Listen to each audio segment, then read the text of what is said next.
I was always very conscious about my dark lip color, but then I got to hear about ALANNA, India's first lip care brand.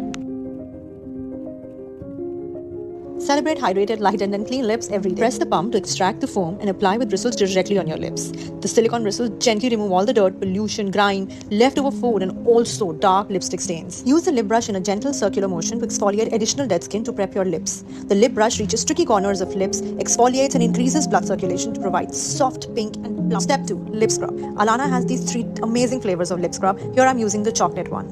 Wet your lips with water, spread a small amount of your favorite lip scrub on your lips using a clean fingertip. Scrub for about 5 to 10 seconds by rubbing it gently over your lips, and ta-da, rinse well and pat dry. Finishing off my routine with this butter mask. Take a generous quantity on your spatula, apply a thick layer on your lips, and massage it in for smoother absorption. ALANNA also has 2 different butter masks for your day and night routines. Use it twice a day for best results.